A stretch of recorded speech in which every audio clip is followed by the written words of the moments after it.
We're gonna, the next 2 days, do some more identities, the sum and difference identities for sine, cosine, and tangent. Today is just cosine. I'm just giving you one identity to work with. Okay, I'm gonna give you some tips, hopefully, to solve these problems. Okay. Basically, last chapter I gave you, I could say, what's the cosine of 45, right? And you could look it up in your book. Okay, where is that in the book? Okay, 305. Go ahead and look it up, unless you have it memorized.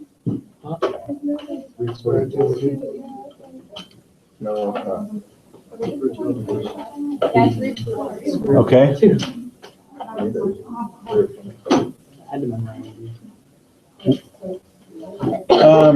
I could also give you something like the cosine of 60, right? Okay. So we have those tools available. Here's the question, though. What if I get something like the cosine of 105? Right.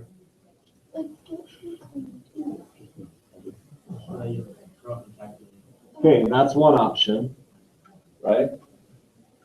But here's another option. This is cosine 60 plus 45, right? The problem is it is not equal to this. Okay.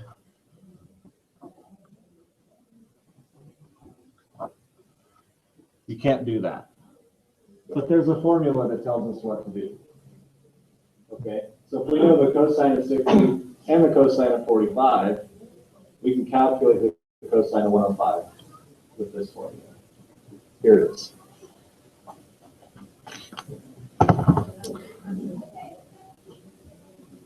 I'm going to put A plus B. Okay.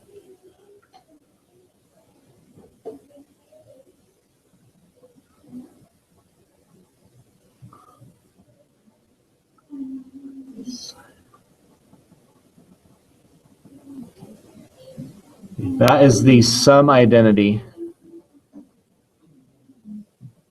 for cosine.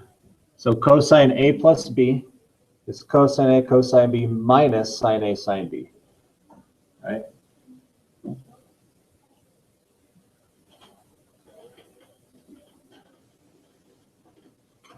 You tracking? No. It's just a formula. So if I have the cosine of 105, right?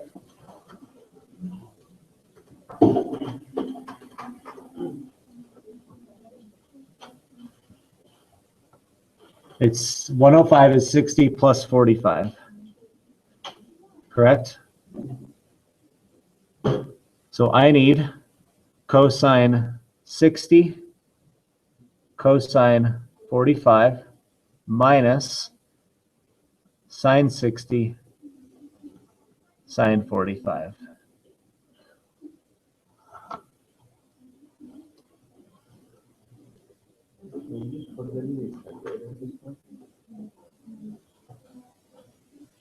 You can plug this in your calculator, but you're not going to get the exact answer that math people are looking for. I told you every day. Oh boy, that's wow. I don't know if that was a dig or a compliment. Moving on. What's the cosine of 60? 1/2. And the cosine of 45?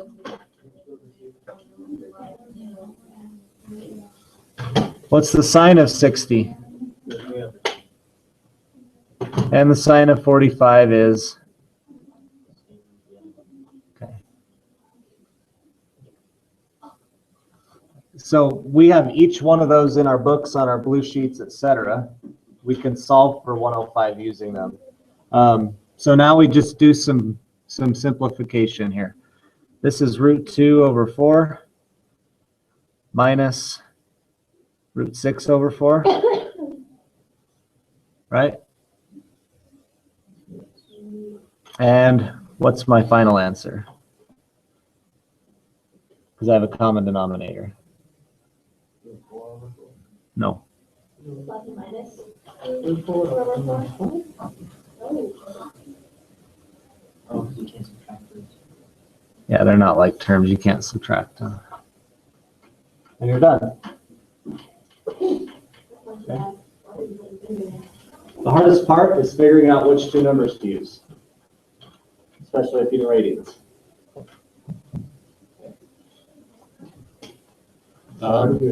Here's the other one for cosine. You can do the difference as well.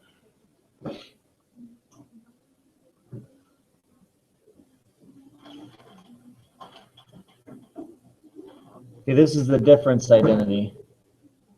And it is just different by a sign. Notice that. All we do is switch the signs, and we have our other identity. Okay. Does it matter which one we use? Yes, it will. Because, yeah, I'll show you why. Because if you use 60 minus 45, that's 15 degrees, right? So it doesn't matter.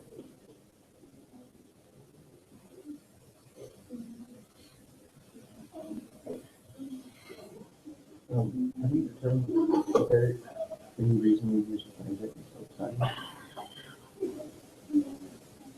In these? Yeah. Oh, the formula is, It's just sine, you wouldn't use tangent. no. I'll show you that tomorrow. The other ones. We're just focused on this one. Okay. They're always going to have a common denominator, right? So the key here Or ignore me. That's cool too.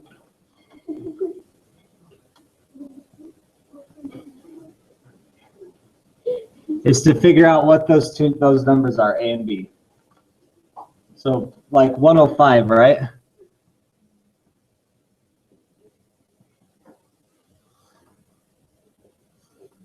But what if I have something like 15 degrees? 60 minus 1. Yeah. So you're going to use the difference identity because it's subtraction now. Let's see, what else can we come up with? What about Bob? 165.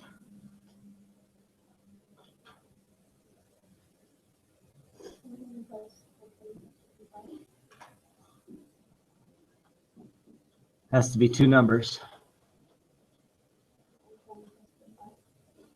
Do we know 120? Is it in the book? Yeah. All right, 120 plus 45. Yeah, because it's a multiple of 30 and 60. So,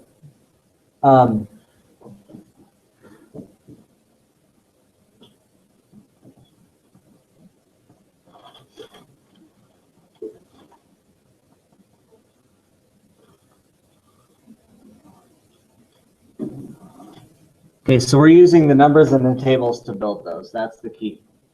Okay, you have to use two of them, plus or minus, to build what you need. Is that enough? Explanation? You think we can do that? Yeah. Okay. So in degrees, it's actually pretty easy. When you get to radians, it gets a little harder because you have to think in radians. Okay. Yeah. Could we transfer the radians into degrees? You could. Make it easier? You could. But I want to show you anyways. Okay, in radians.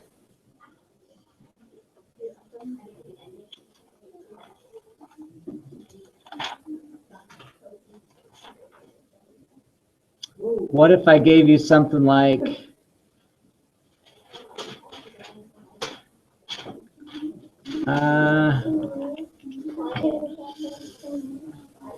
Is this 7.3. 7.3. Yeah, it is. Did I not write that on there?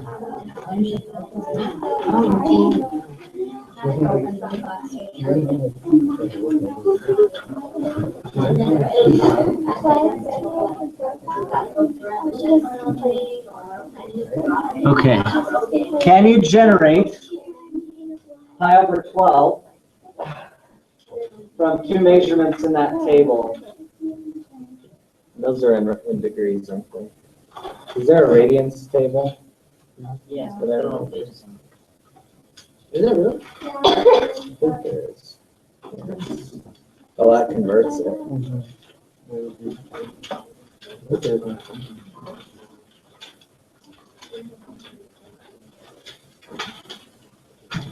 It stops me. So we're trying to generate pi over 12, probably with subtraction, since it's a small number. I bet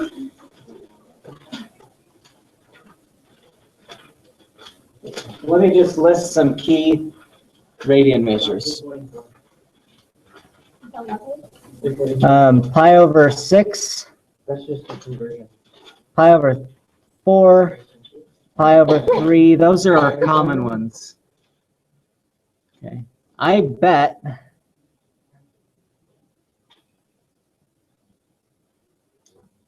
that is what we have. Pi over 4 minus pi over 3. No, wait. Reverse those.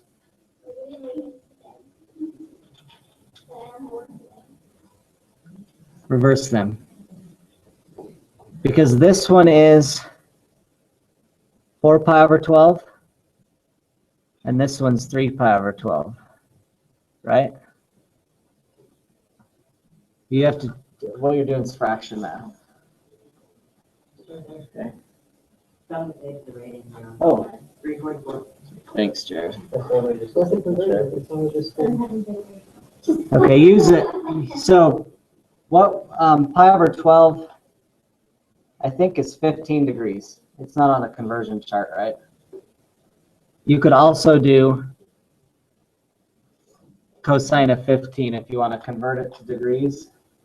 It's easier, you know. And then do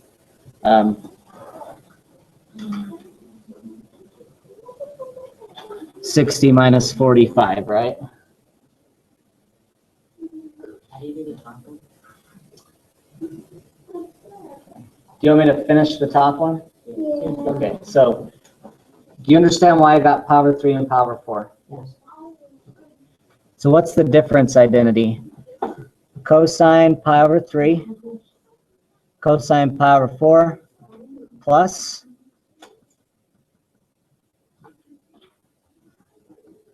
sine pi over 3 and sine pi over 4.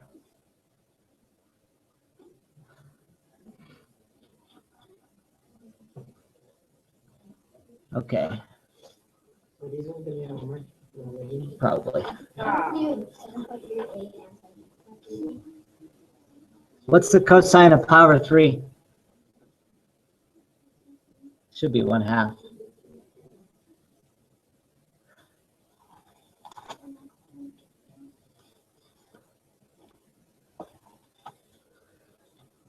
Yeah. Pi over 4 is 45 degrees. That's root 2 over 2. Sine pi over 3 is root 3 over 2. And root 2 over 2. So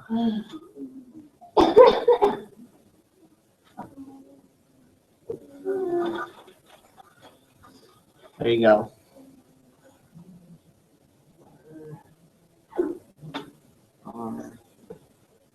I know that's in there somewhere. They're probably both on there. I just isolated it to cosine. I don't remember what numbers I assigned. You think you can handle this? Yeah. Okay.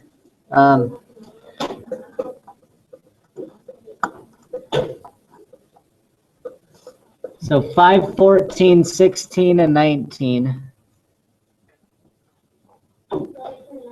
is the cosine work. This is, and then tomorrow we'll do these problems if you want to write them down. That's sine and tangent. It's the same stuff. It's just different formulas. And then the spiral or the review. Wow.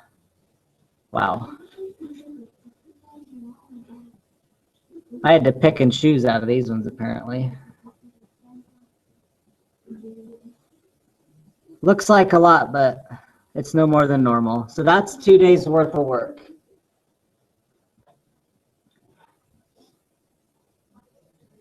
Okay.